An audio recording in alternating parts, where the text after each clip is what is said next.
Hyperkin is releasing the Mega 95. This is going to be, as far as we can tell, it's like a 6-button Sega Genesis style controller with a nice big screen in the middle, and you can plug in a Genesis cartridge. And as soon as I saw it, like probably most people, I thought, ooh, the Sega Nomad, like a cool replacement for the Sega Nomad. I loved the Sega Nomad as a kid. I had a friend who had one, and one of our Discord friends was like, I remember hearing about it, and I thought the kid was making it up. I was like, that makes perfect sense to me that you thought that they made it up, because it doesn't sound real. Yeah. I think I saw it in a Toys R Us catalog, and I was like, that can't be. It can't exist. And then somebody brought it on a school field trip, and he brought another controller to like plug in. We all that shitty LCD screen. We like huddled around it. Remember the portable TVs with the rabbit ears and stuff? Those were pretty, but they never worked properly, so you didn't make good use of them. But something like that, or you like bring your Sega library and play them portably. I went on a few trips where my friend let me borrow his Nomad. That was incredible. Oh, and for those who don't know about the device, it operated as a full-blown Sega Genesis. It had AV out. You could plug it into your TV. Except that, Sega Genesis cartridges. It was basically a system. It was portable. It was a magnificent thing that, probably didn't sell well because very few people had it. Yeah, it was very expensive, and it had like not a lot of market awareness. Interestingly enough, for something so cool. I think Sega was flooding the market with so many things. I remember it had 6 buttons, and they were like kind of skinny, like oval buttons, which were not the best. And I remember it was like a sloped trapezoid or like a sloped rectangle. Maybe it was their way of being like, all right, the Genesis continues to sell really well, way better than these new kind of intermediate consoles. Maybe we'll just do a portable Genesis. What do you think? It's not as though the Game Gear is flying off the shelves. And it wasn't in Nintendo 64. It wasn't out yet. So it was still kind of current generation. Well, it'll always hold a very special place in my heart. So I see that even though I have Ambernick devices, I got these things. I'm covered on 16-bit portability and nice screens and all the rest of it. And yet I see it. I'm like, that's cool. And actually, Ambernick did just release they're calling it like a portable Sega Saturn, but it's sort of like a Sega Saturn controller, and it's meant to be kind of Sega oriented. Apparently it's not powerful enough to play like most Sega Saturn games. So. Has Russ reviewed that unit yet? I wonder He did. And I did find that lightweight games like Sonic 3D Blast, they played perfectly fine. With Die Hard Arcade, I would definitely not consider this to be playable. It is very slow. However, on the Linux side, with the standalone Yabusan Shiro emulator, again with frame skip turned on, it's actually just fine. It can play some of them with like frame skip or something. But, fuck all that. Most of it you can't. He was just talking about the Retroid Pocket 4, and that can reliably play. That's $200, and it can reliably play GameCube and PS2. And I feel like I've been waiting years for a device like this. Not only can it play a lot of systems really well, including GameCube, PS2, 3DS, and Wii, but it also is ergonomic and compact and pocketable, and it comes in at a good price, $199 plus shipping. That's probably what you want. That's what you should buy. Anyway, Hyperkin's putting this thing out, and I see it, and my very first thought is, oh, you don't want that. Because probably what they're doing is like the Retron 5, where you plug in your cartridge and it dumps the ROM and then software emulates it back to you. And if you're going to do that, just get yourself an emulator, like an Ambernick. Yeah. But then, no, I read that the plans for it are to make it it's not FPGA, but some other hardware emulation technology. Well, what the Nomad is they had a Genesis on a chip, basically. And actually the later Sega Genesises at around that time, if you open them up, there's just like one like chip that has the Sega Genesis on it. So they did at one point in time produce like a whole Sega Genesis, at least most of the architecture on one chip.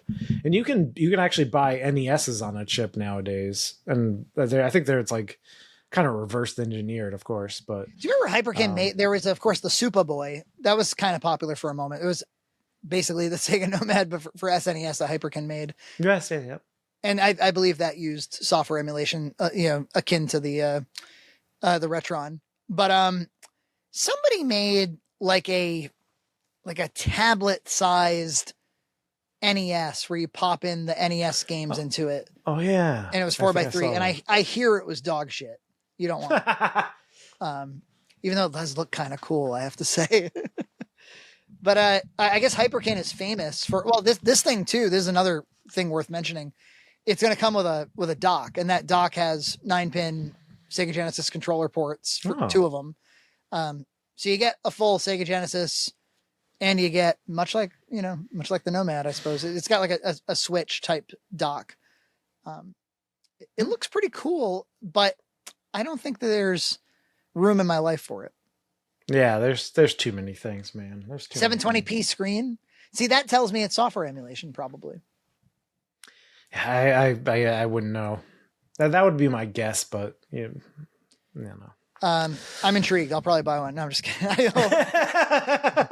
Hopefully I won't buy one. They also have a reputation for, like, I was thinking about it. I was like, well, the Retron 5 is kind of a cool, like, if your only goal in life was, I've got a classic game library and I've got a modern TV, and I'm not here to download things from archive.org. I'm not here to run RetroArch. I just want to like play some games. A Retron, you can do worse than a Retron 5. You can plug your old controllers into it. It's going to display really nice on your TV. The price was, I want to say it was like a $90 device. Maybe it was more than that. But they did, one thing is the Retron 5 famously shipped with this total shitty controller. Have you ever seen this thing or held this thing in your hand? No. It's a troll. I mean, like, I don't know. So they have strange judgment, or they advertised that they were going to come out with an N64 type Retron device, and then they just never did. Their build quality has always been sketchy. So, but this is making the rounds. People are talking about it because it can't be denied how cool it looks.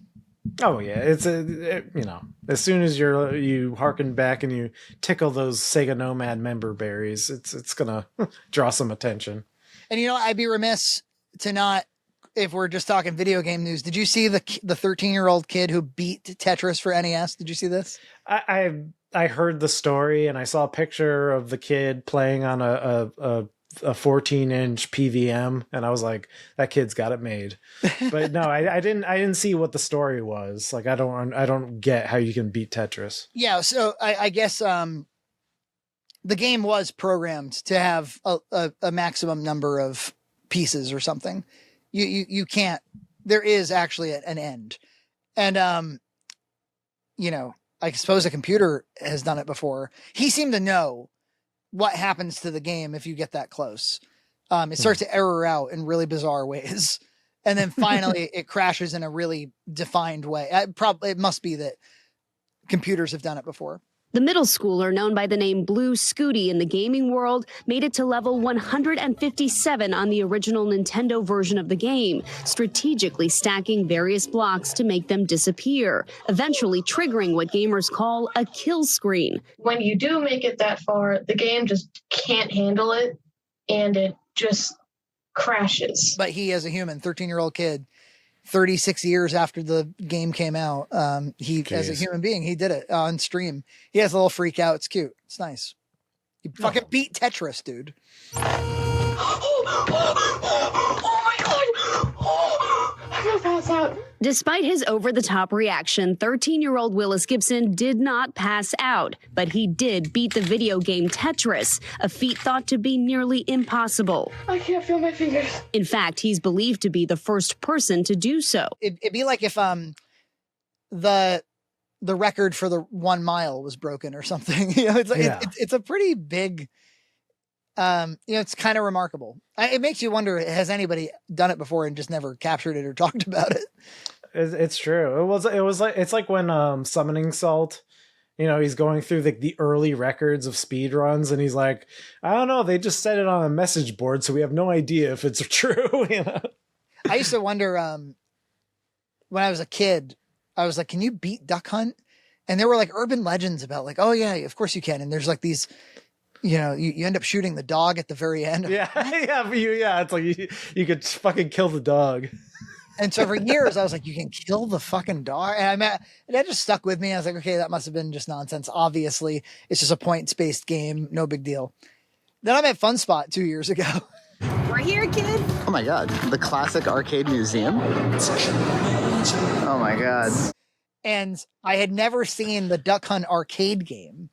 and there's a second mode besides regular Duck Hunt, and in it, You shoot the dog. you can shoot the dog.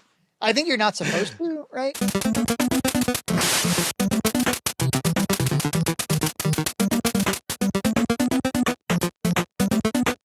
Everything that they were describing was actually in that arcade game. They weren't lying, much like the Nomad. They weren't lying. Oh, there's one other thing like that too. I remember the trailer for Lord of the Rings: The Two Towers came out, and my friend Keith was like, "Oh yeah, they play the Requiem for a Dream music during the Two Towers trailer," and I was like, "No, they don't." I was like, "The Requiem for," I was like, "They have their own music, dipshit." Like, they're not playing like a string quartet from a Darren Aronofsky movie during like. I think you're so no, they totally did.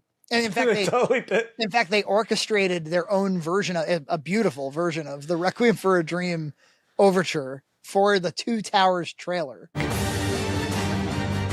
defenses have to hold. They will hold. There is nothing for you here, only death.